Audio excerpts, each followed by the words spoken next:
Okay, welcome back to the channel. So we're at that point today where we're going to start the bike. So 10 months ago, October 4th, I believe it was, is when I launched the first video of this 76 FLH restoration.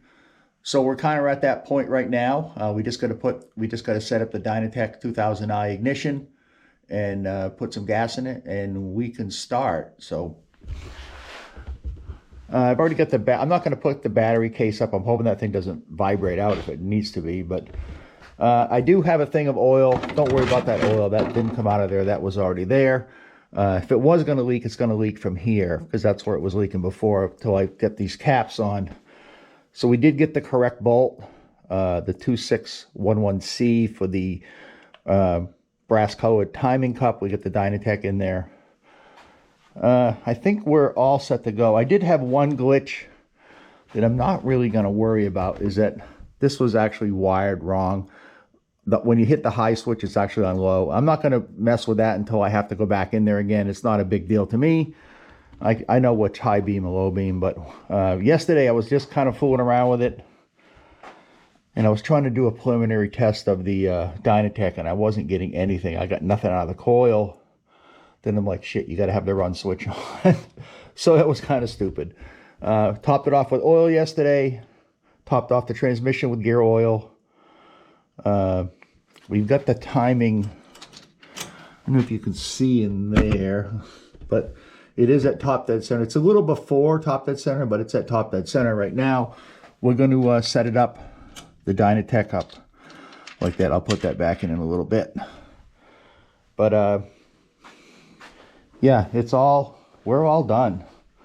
So this is probably going to be the last video. Hopefully this bike is going to start, and then we'll do some fine tuning, later on. I'm not going to worry about my whole goal in this video is to get the bike to run. That's it. I'm not doing anything more. I'm not doing anything with putting the covers in the pipes, or I still haven't done the front brake. The whole goal today is to get the bike done, started, and to actually finish this video. I think this is what, this will be the 38th episode of this. So let's get my temporary gas. You notice I don't have the crossover line hooked up or anything. I'm going to use my temporary tank. I don't want to hook up anything to the tank in case I have to take that off again.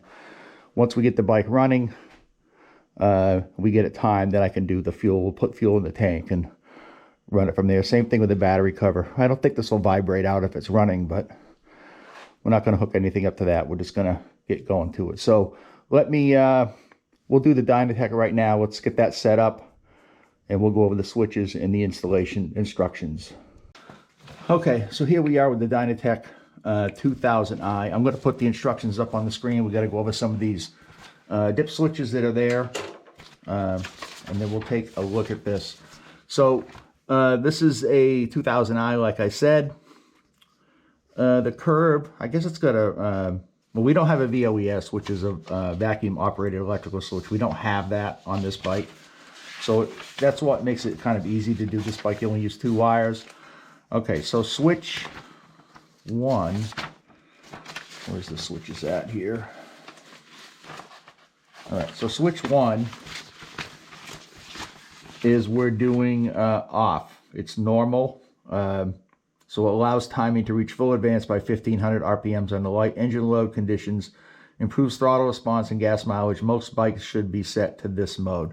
So if you look, we have it set to off. Yeah, off is down, on is up. Switch number 2, this switch 2, for the first one, this curve brings up the advance the earliest into the highest value, most aggressive. This curve brings to the advance a little slower than curve 1 to prevent detonation or near stock motors. So that's what we're going to use. We're going to do the second one, which is switch 2 is on, switch 3 is off. So we have switch 2 on, switch 3 off. So let's go to switch 4. Switch 4 and 5 are both off. Switch 4 and 5, are they look like they're on. Hold on. All right, switch 4 and 5 as a stock motor we want off.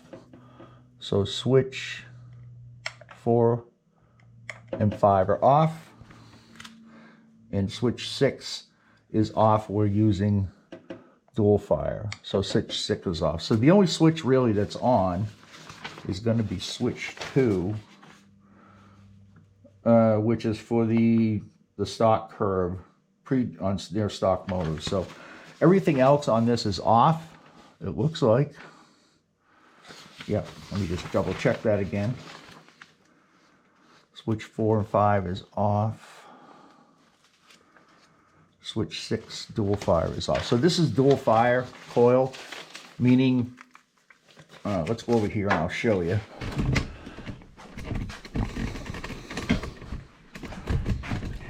So this is a dual fire coil. So it doesn't make a difference which plug goes to where, because the coil fires both plugs at the same time.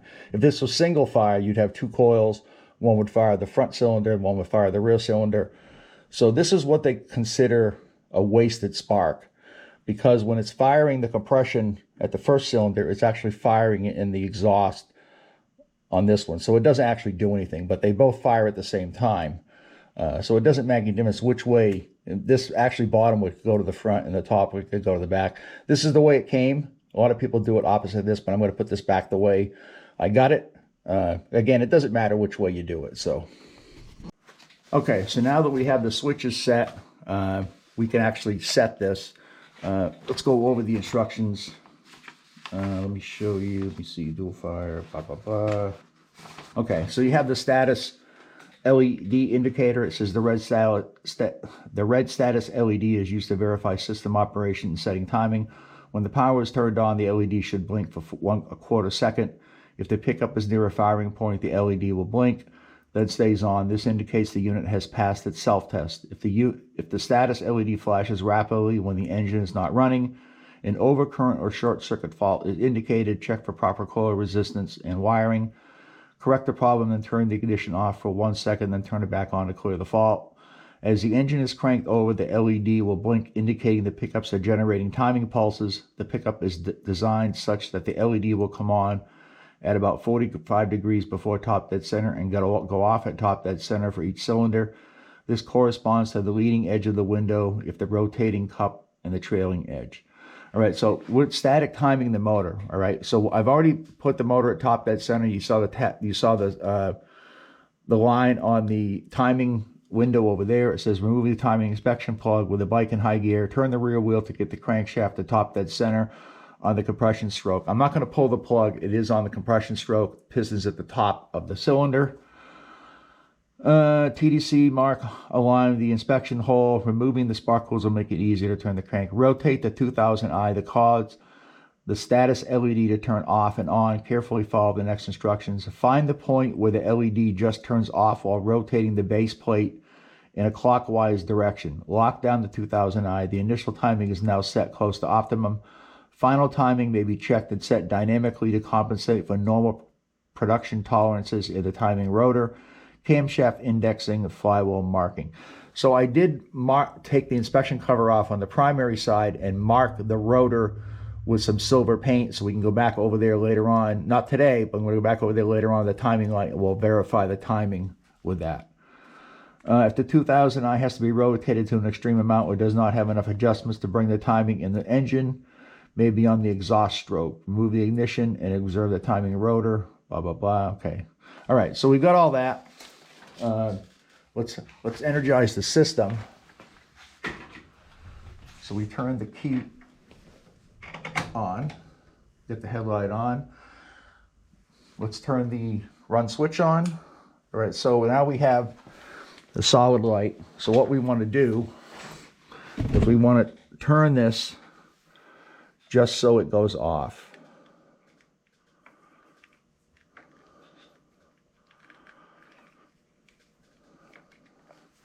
Let me move this camera because I can't get in there to see that with it like that.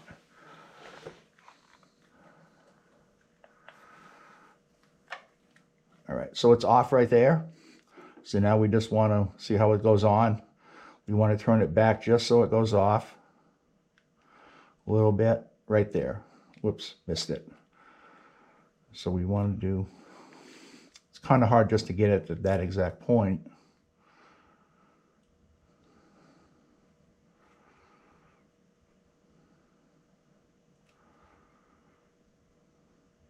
right there. So we're going to lock this in. Whoops, I need this.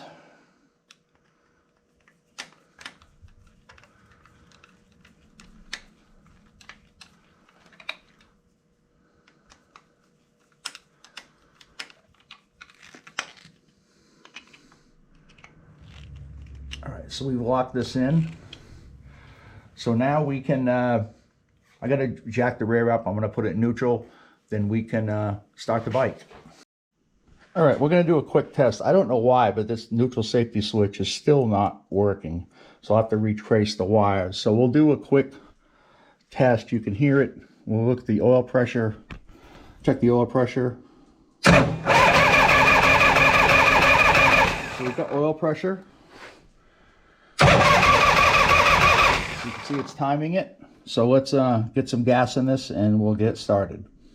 Okay, well, here is a public service announcement. Don't forget to put your timing plug back in because I got oil everywhere just because of that. It's like everywhere. It's all over everything.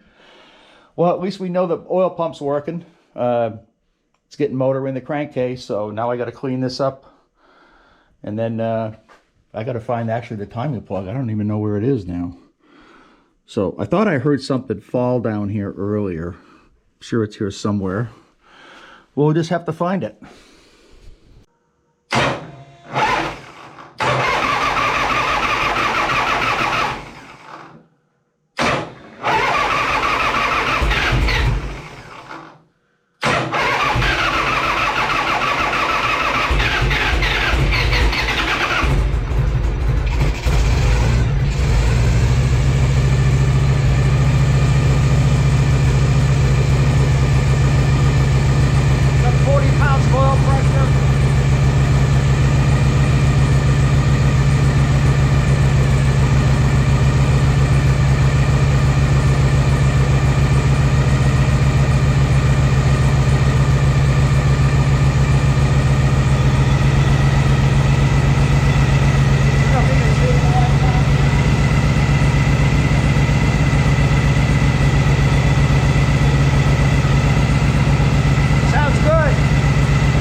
Sounds great. Success.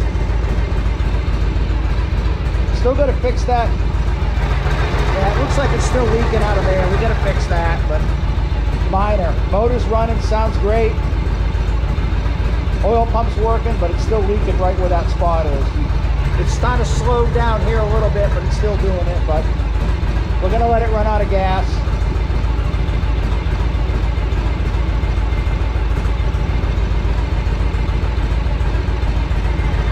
Still have to time it with the timing plug. You can see that Dynatech is working fine. Anytime it flashes, it's firing the plugs. Yeah, you can see it's still leaking right there, so we'll have to fix that.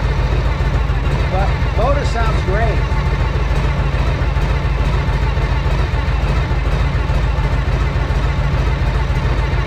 You can tell it's going to be timed just a little bit more. Surging a little bit, but again, it's running out of gas too, so.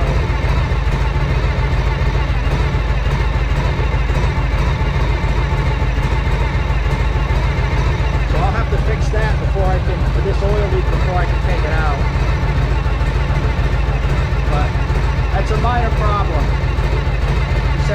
sounds great. All right, okay, that's gonna do it for this video. Motor sounded really nice, nice and smooth. Of course, it needs to be, you know, timed with the timing light. But first thoughts, I think it's great, worked out great. It's been a long 10 months on this bike. A lot of frustration. I'm still getting a little frustrated with this oil leak over here, but I think that's minor, something that I can correct.